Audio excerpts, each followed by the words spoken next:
오늘 우리에게 주시는 하나님의 말씀은 역대상 11장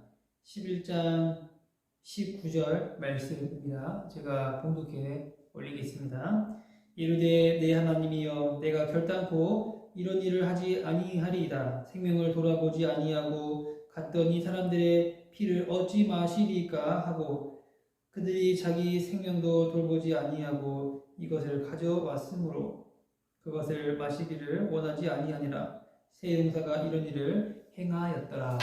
아멘.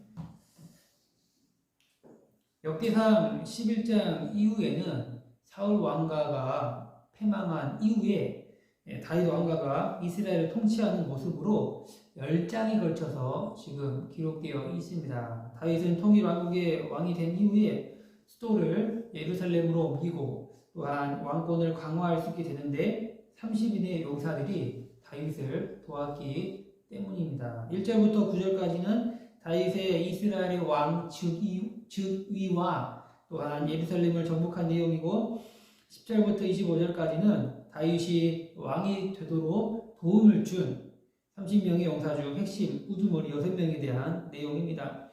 본문 10절부터 보시면 하나님이 미리 말씀하신 대로 이스라엘 백성과 함께 다윗을 도와 왕이 되게 한 용감한 군인 10사람이 있었습니다.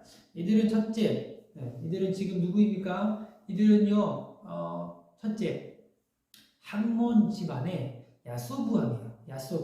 야소부함은 이스라엘의 3대 명장의 두목으로 한때 창을 가지고 300명의 사람들을 죽인 일이 있었습니다. 3대 명장 가운데 그 다음으로 유명한 사람은 엘르아살입니다. 엘르아살은 블레셋 사람과 싸움을 하게 됩니다. 엘르아살은 다윗과 함께 있었는데 이스라엘군이 보리밭에서 블레셋 군과 싸우다가 도망치자 밭 한가운데에서 블레셋 군과 맞서 싸우게 됩니다. 이때 우리 하나님이 엘르아살을 그냥 혼자 두지 아니하고 큰 승리를 허락해 주셨습니다. 어느 날 다윗의 30명의 용사 가운데 3명이 이제 다윗이 숨어있던 아둘람 굴로 내려갔어요. 그때 블레셋 군은 르바임 골짜기에 진을 칩니다. 다윗은 요새에 있었고요. 블레셋 사람들의 주둔군은 베들레헴에 있게 되었습니다. 다윗이 이때 고향을 그리워하면서 베들레헴에 있던 그 우물물이 생각이 났어요. 그 우물물을 먹고 싶었던 거죠. 그래서 외치기 시작했어요. 누가 나를 위해서 그 우물물을 길어올 사람이 없냐라고 말이 끝나자 다윗의 용사 3명이 블레셋 진영에 들어가서 그 우물물을 길어옵니다.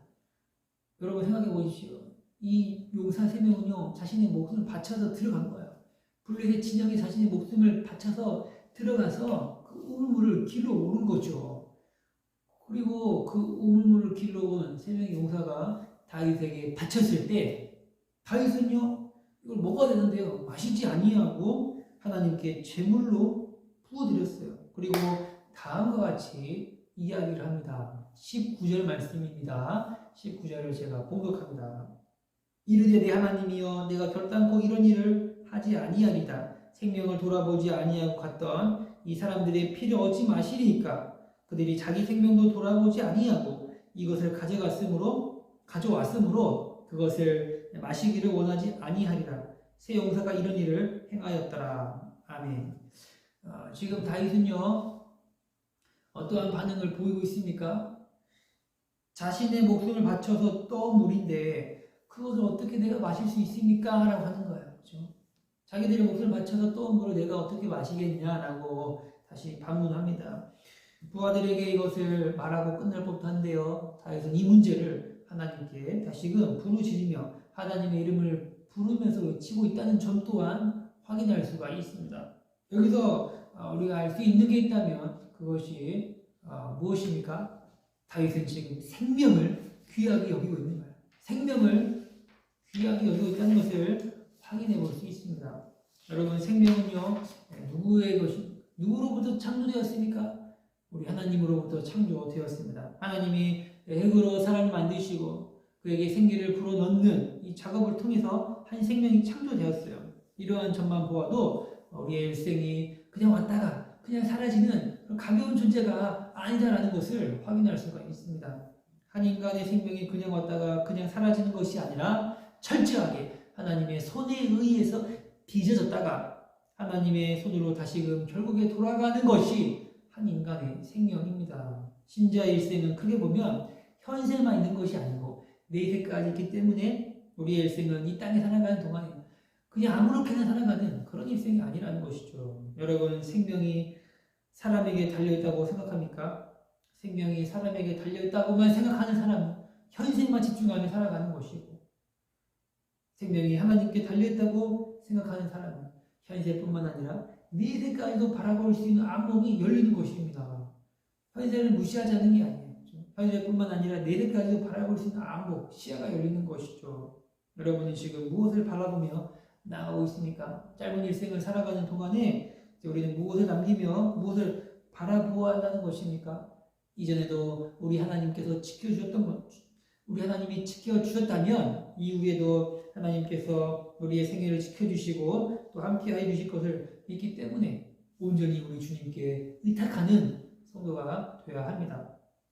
나의 생명이 중요하다는 것을 알았다면 이제 다른 이의 생명도 중요하다는 것을 깨달아야 합니다.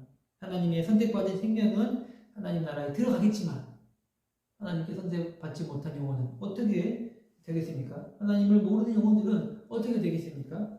하나님이 우리에게 허락한 불쌍히 여기는 마음이 있다면 그 영혼들을 향한 불쌍히 여기는 마음을 가지고 다가가야 합니다. 주님을 모르는 자들을 불쌍히 여겨주시고 하나님을 만나는 생명이 되달라고 기도해야 됩니다. 여러분, 우리의 생명을 주님께 드립시다. 우리의 생명을 주님께서 인도하시고 끝까지 책임져 주실 분이 오직 하나님이기 때문에 우리 하나님께 모든 걸 의탁하고 드려야 합니다. 모든 것이 하나님께 달려있음을 믿는다면 이제 우리는 이 생애를 살아가는 동안에 내 고집대로 살아가는 것이 아니라 하나님의 명령대로 살아가야 한다는 것을 기억해야 됩니다. 여러분의 생명은 지금 어디를 향하여 나갑니까? 우리의 생명을 끝까지 책임져 주시는 여호와 하나님을 의지하며 인도달라고 간구해야 됩니다. 우리를 두렵게 하는 게 있습니까? 이 새벽에 함께 기도합시다. 온전히 우리 주님이 우리를 지키시고 보호해달라고 같이 기도하는 그런 새벽이 되기를 바랍니다. 제가 기도하겠습니다. 하나님, 감사합니다. 우리에게 귀한 생명을 주시니 감사합니다. 우리의 생명이 하나님의 손으로부터 왔기에 다시 하나님으로부터 돌아간다는 것을 믿는다면 이제 우리는 철저하게 우리를 창조하신 여호와 하나님만을 신뢰하며 의지하는 믿음의 성도들 되게 하여 주시옵소서. 함께 기도하는 이 시간이 복되게 해주시고 강건한 신약으로 살아가게 하여 주시옵소서. 예수님의 이름으로 기도드립니다. 아멘.